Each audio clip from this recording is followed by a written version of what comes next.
There's a specific sound a man makes when his ego breaks. It isn't a scream. It's a sharp, pathetic intake of air, like a punctured tire, realizing it's flat. You don't hear it often. Men build whole lives, buy expensive cars, wrap black belts around their waists, shout into megaphones, just to avoid making that sound. But everyone makes it, eventually. This is a story about the day an untouchable champion finally made that noise, courtesy of the man who scrubbed his toilets. Apex Striking and Fitness sat nestled between a failing bakery and a discount vape shop in a strip mall that had seen better decades. It was a monument to manufactured aggression. Neon signs glowed in the windows, spelling out words like dominance and predator in sharp, jagged fonts. Inside, the air hung heavy, a permanent, invisible fog woven from evaporated sweat, cheap vinyl, and aerosol deodorant. Frank knew the smell better than anyone. He breathed it in every morning at 4:30 a.m. when he unlocked the front doors. Frank was a man composed entirely of sharp angles and quiet spaces. He moved with a deliberate, metered pace, favoring his left leg just enough to suggest a history of violent geometry gone wrong. His uniform consisted of faded denim jeans and a gray work shirt with his name stitched over a breast pocket that held a small notepad and a heavy brass pen. His hands looked like they had been carved from old saddle leather, crisscrossed with pale scars that faded into thick, permanent calluses. He gripped the aluminum handle of his mop. He pushed it across the black and red tatami mats. It was a rhythmic, almost hypnotic motion. Push, sweep, step, ring.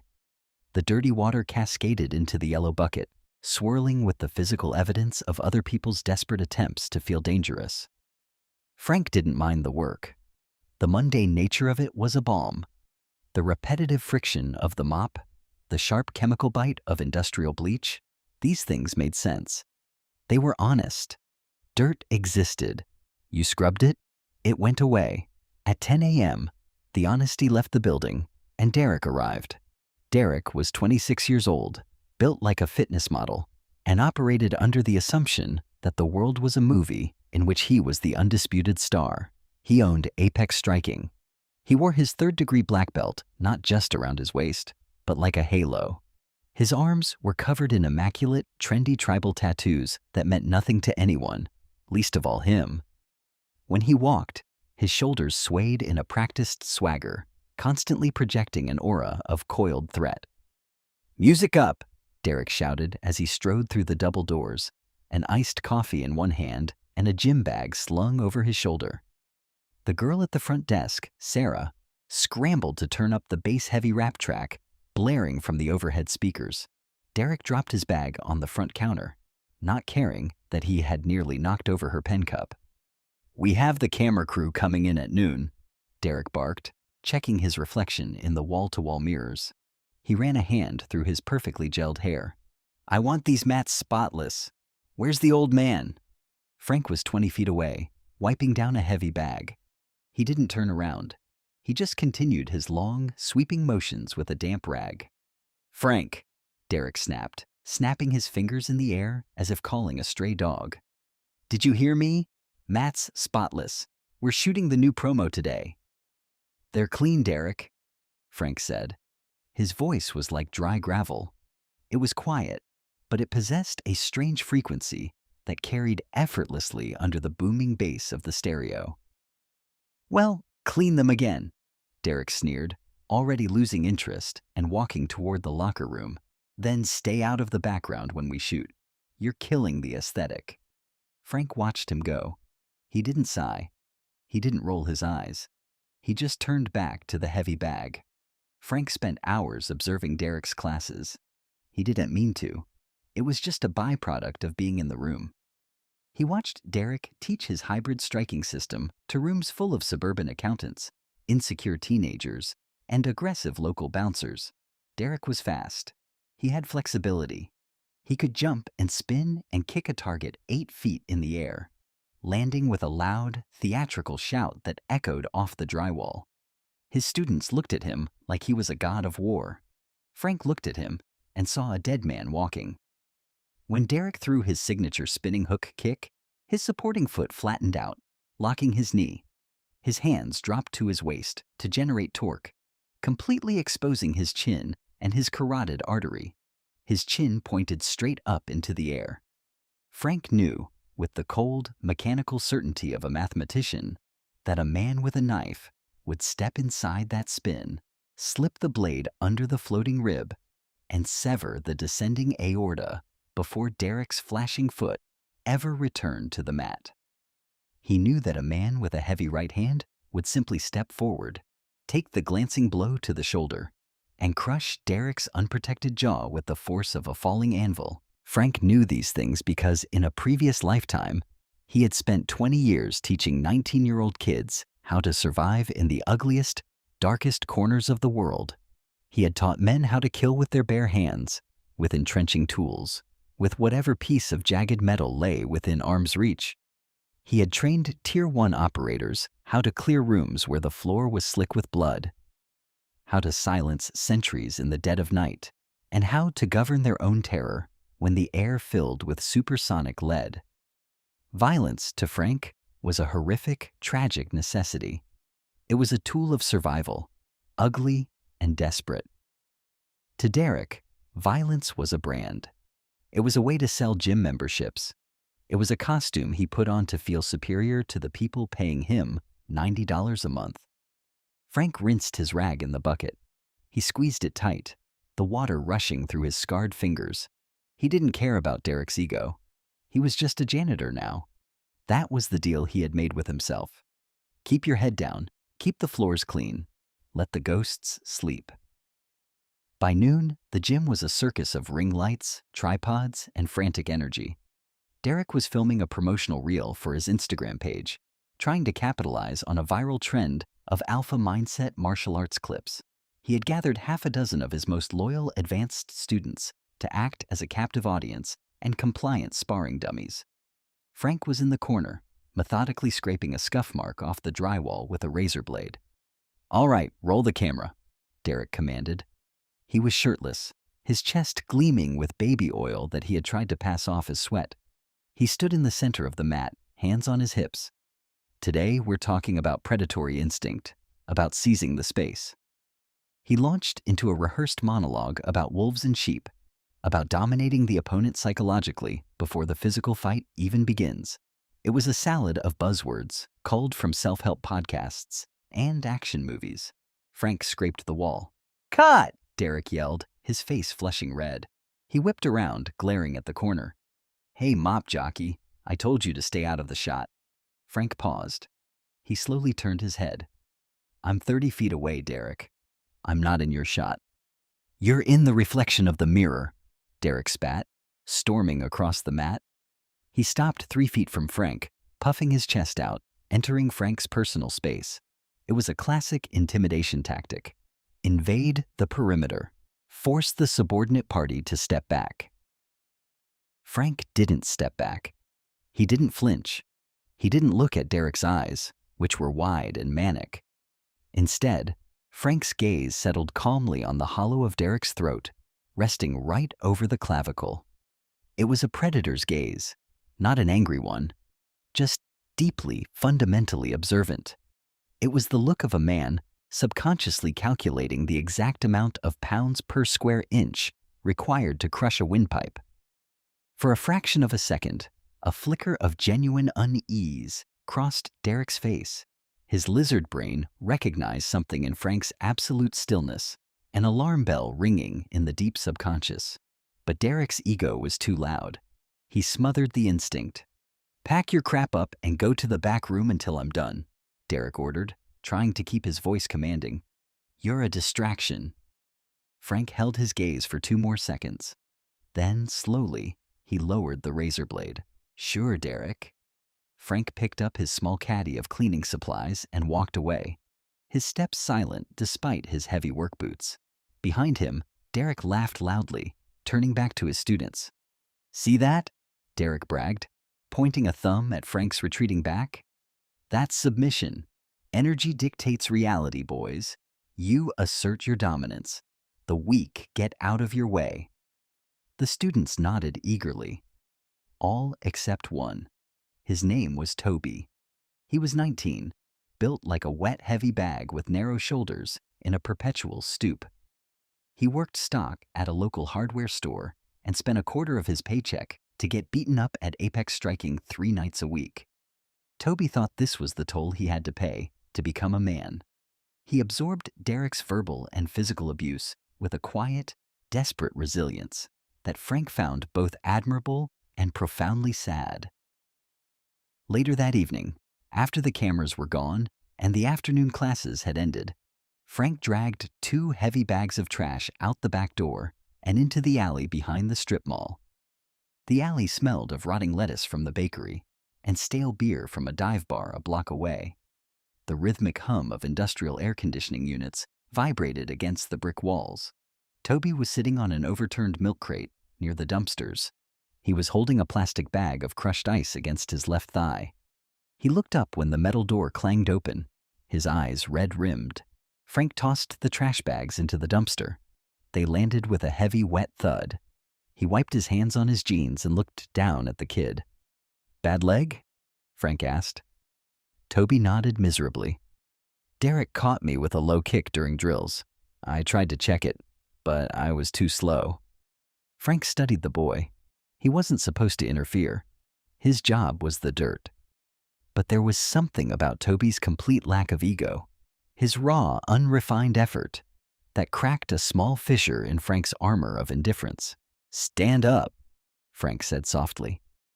Toby frowned, confused, but he awkwardly hobbled to his feet, tossing the ice pack onto the crate. "Show me your stance," Frank said. Toby raised his hands, adopting the wide, bouncy stance Derek taught all his students. He looked tense, rigid, a spring wound far too tight. "You're leaning forward," Frank observed, walking in a slow circle around the boy. 70% of your weight is on your lead leg. When you try to lift it to block a kick, you have to shift all that weight back first.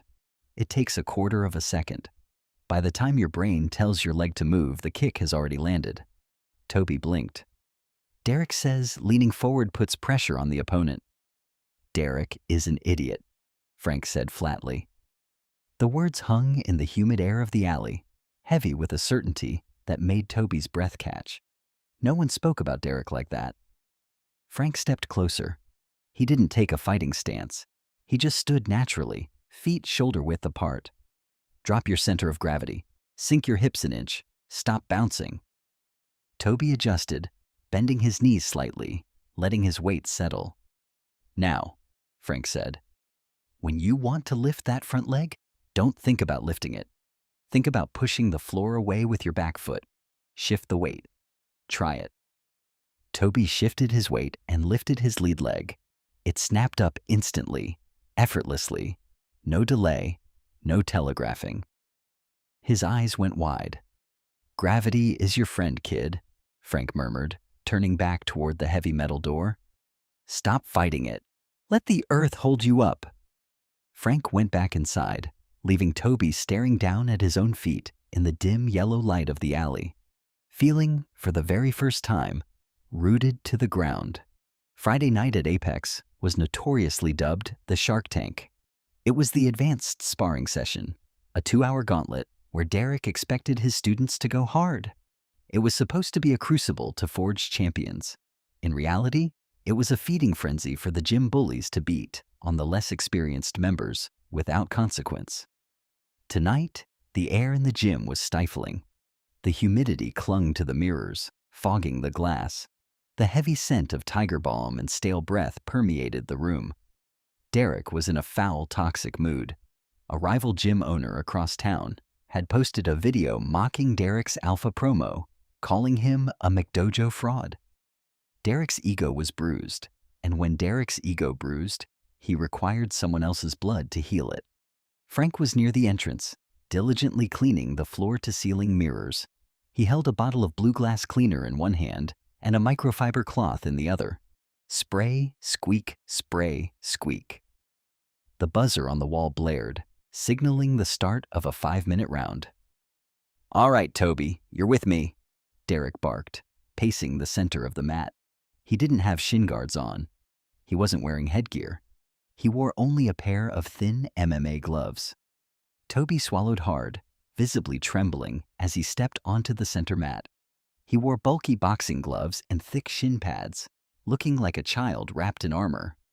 "Let's see if you've learned anything," Derek sneered, touching gloves with Toby. As soon as the gloves parted, Derek exploded forward. He threw a vicious, looping overhand right. It wasn't a sparring punch. It was a knockout blow. Toby panicked, shelling up, burying his face in his gloves. The punch crashed into Toby's forearms, the sheer kinetic force sending the teenager stumbling backward. Frank stopped wiping the mirror. He watched the reflection in the glass. The blue liquid slowly dripped down the pane, cutting paths through the condensation. Derek didn't let up. He stalked Toby against the cage wall. He threw a heavy body shot that sank into Toby's ribs. The sound, a wet, dense smack of leather on flesh, echoed over the music. Toby gasped, his hands dropping instinctively to protect his midsection. That was all Derek needed. He whipped his hips around, launching a blistering high kick. His shin slammed into the side of Toby's headgear. Toby's eyes rolled back for a fraction of a second, and he collapsed sideways, hitting the mat with a heavy thud. He curled into a fetal position, gasping for air, tears instantly welling in his eyes from the shock and the pain. Blood began to drip from his nose, painting the red mat with dark, glossy droplets. The rest of the gym fell dead silent. The other students stopped sparring, staring in horrified fascination. Derek didn't back off. He stood over the crumpled teenager, his chest heaving, his face contorted in a mask of ugly manufactured rage. "Get up!" Derek screamed, his voice cracking. "Get on your feet. You think the street is going to give you a break? You think a predator stops when you cry? Get up!" He nudged Toby hard in the ribs with his bare foot. Toby let out a ragged sob, clutching his side. "Pathetic," Derek spat, turning to address the room. "Look at this. This is weakness. This is what happens when you don't commit. In my gym, you are a lion or you are meat." Frank watched Toby weeping on the floor. He saw the kid's shoulders shaking. He saw the blood. In a flash of intrusive memory, Frank wasn't in a strip mall in the suburbs. He was in a concrete basement in Ramadi. He was holding a young man who looked just like Toby, a 19-year-old kid from Iowa whose legs were gone, who was crying for his mother while Frank desperately tried to pack a wound that wouldn't stop bleeding. Frank had spent a lifetime training boys for war so they wouldn't die screaming in the dirt. He had built men out of iron and grit, instilling a profound, sacred respect for the terrible power of violence. And now this fake warrior, this manicured clown, was using that same violence not to teach, not to survive, but to shatter a good kid just to make himself feel tall. Frank set the bottle of glass cleaner down on the front desk. The plastic hit the veneer wood with a sharp clack. In the silent gym, it sounded like a hammer striking an anvil. Every head in the room turned toward the front desk. Frank didn't look at them. He slowly pulled off his heavy canvas work gloves, tucking them neatly into his back pocket. He walked past the front desk, moving toward the edge of the mat. His limp was gone. His posture had fundamentally shifted. The stooped, invisible janitor evaporated, replaced by something dense, dark, and utterly terrifying. He reached the edge of the raised tatami. He bent down, unlaced his heavy boots, and slipped them off. He placed them perfectly parallel to each other. He peeled off his socks. He stepped onto the foam mat barefoot. The texture felt familiar. Derek stared at him, a mixture of outrage and confusion warring on his face. "What the hell do you think you're doing, old man? Get off my mats." Frank walked until he was standing 10 feet from Derek, positioning himself between the gym owner and the bleeding boy on the floor. Frank looked at Derek, really looked at him. The dead calm pools of Frank's eyes locked onto Derek's face. The temperature in the room seemed to drop 10 degrees. "That's enough, Derek," Frank said. His voice didn't echo. It didn't boom. It was quiet, steady, and utterly devoid of fear. It cut through the thick air of the gym like a surgical scalpel. "Excuse me?" Derek took a step forward, his fists clenching. He tried to project a booming laugh, but it sounded hollow. "You want a piece of this, mop boy? You want me to embarrass you in front of everyone?" Frank didn't raise his hands. He stood perfectly still, his weight evenly distributed, rooted to the earth. "You aren't teaching him," Frank said, his voice lowering a register, scraping the bottom of the room. "You're breaking him, and I am telling you it stops right now." Derek laughed. It was a loud, sharp bark that bounced off the mirrors, but it lacked any real humor. He looked around the room, gesturing to the silent students, inviting them to share in the absurdity of the moment. No one laughed with him. The atmosphere in the gym had grown heavy, pressing down on their shoulders like wet wool. "You're firing yourself, Frank," Derek said, dropping his hands to his sides. "That's what you're doing. You're losing your minimum wage gig because you want to play hero for a weak kid." "I don't play," Frank said. Derek's smile vanished. His face flushed a dark, angry crimson. He didn't bow. He didn't touch gloves. He just closed the distance. He lunged with a heavy, lunging left hook, aiming directly for Frank's jaw. It was fast. Derek was 30 years younger, fueled by pride, adrenaline, and an expensive diet. The punch had enough kinetic energy to knock a heavy bag off its chains. Frank didn't block it. Blocking meant absorbing force. Frank didn't believe in taking damage. He shifted his weight slightly to his right, rotating his hips just an inch. He bent his back knee. The left hook tore through the empty space where Frank's face had been a fraction of a second prior.